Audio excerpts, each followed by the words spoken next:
Good morning বন্ধুরা, সবাই কেমন আছো?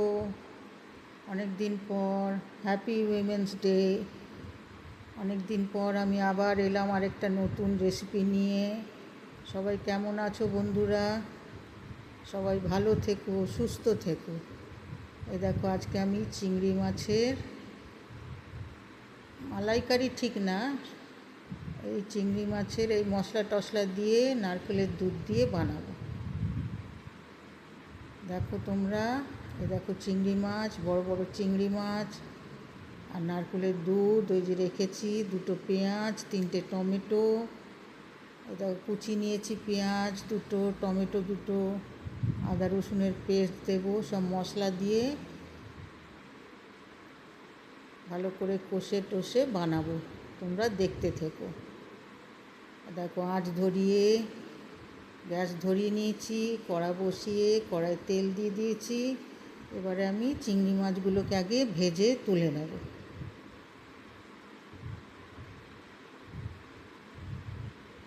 দেখো চিংড়ি মাছ আমি দিয়ে দিলাম তেলে। চিংড়ি মাছগুলো ভেজে নিই, তারপর আমি কিভাবে বানাচ্ছি দেখো। সিম্পল চিংড়ি মাছের সিম্পল, একদম পুরোপুরি মালাইকারি নয়, মশলা টশলা দিয়ে কষে তারপর নারকেলের দুধ দিয়ে করব। সিম্পল প্রন কারি।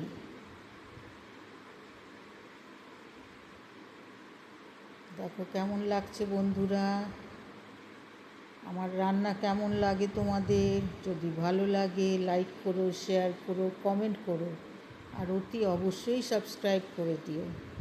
দেখো আমার চিংড়ি মাছ প্রায় ভাজা হয়ে গেছে।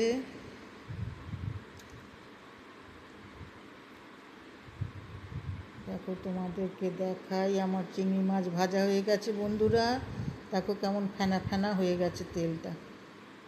ওর মধ্যে আমি কালো জিরে, শুকনো লঙ্কা, তেজপাতা ফোড়ন দিয়েছি, একটু পাঁচ ফোড়নও দিয়েছি।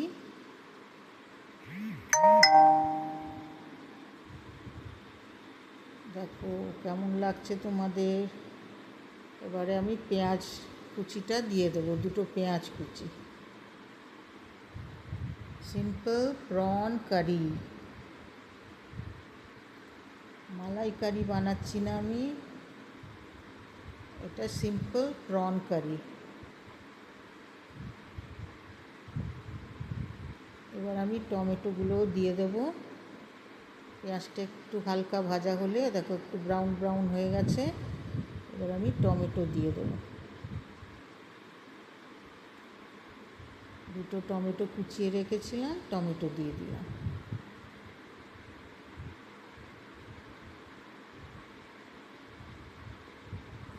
ভালো করে একটু নেড়ে চেড়ে তারপর সব মশলা দেব। কেমন লাগছে বন্ধুরা আমার রান্না? খুব সিম্পল রান্না। যারা, এই দেখো আমি আদা রসুনের পেস্ট 2 চামচ মতন দিয়েছি, ধনে গুঁড়ো দিয়েছি হাফ চামচ, জিরে গুঁড়ো হাফ চামচের একটু বেশি, লঙ্কা গুঁড়ো হাফ চামচ, আর হলুদ গুঁড়ো সামান্য দিয়েছি, আর একটু আর নুন দিয়েছি, আন্দাজ করে নুন দিয়েছি, আর একটু পরে মিষ্টি দেব, চিনি দেব স্বাদের জন্য, ওটা অপশনাল, দিতেও পারো নাও দিতে পারো, আমি একটু দিই স্বাদের জন্য। এবারে আমি একটু চিনি দিলাম, সামান্য চিনি, আর কাঁচা লঙ্কা কুচিয়ে দিলাম। দেখো চিকেন প্রন কারি ভালো করে কষে নিয়ে তারপরে নারকেলের দুধটা দেব। আর দেখো এবার নারকেলের দুধটা দেব। কেমন লাগছে আমার রেসিপি? সিম্পল রেসিপি, যারা রান্না জানো না তারা শিখে নাও, খুব সোজা। আর যারা রান্নাঘরে ঢোকো না তারাও শিখে নিতে পারবে। আমি সব সিম্পল সিম্পল রেসিপি দেখাই। দেখো নারকেলের দুধ সব দিয়ে দিলাম, 200 গ্রাম মতন ছিল নারকেলের দুধ। এরকম করে করে দেখবে, খুব সুন্দর লাগে বন্ধুরা। দেখো ভালো করে নেড়ে নেড়ে নিলাম।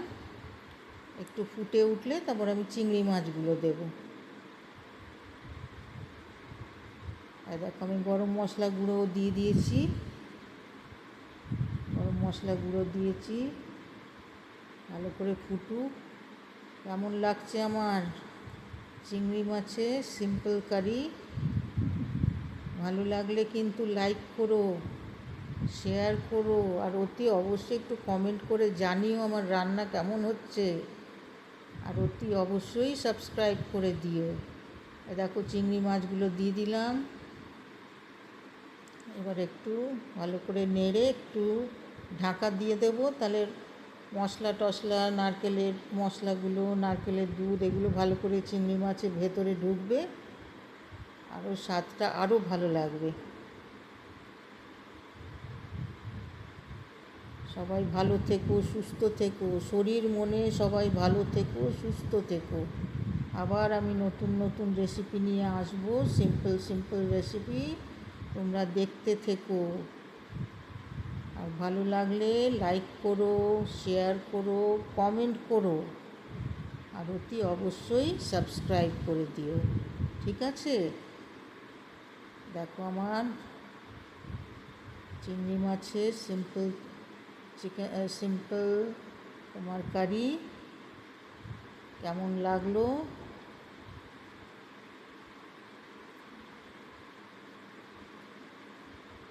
ব্যাস আমার হয়ে গেছে প্রন কারি। এবার আমি গ্যাসটা নিভিয়ে দেবো। আমার কমপ্লিট।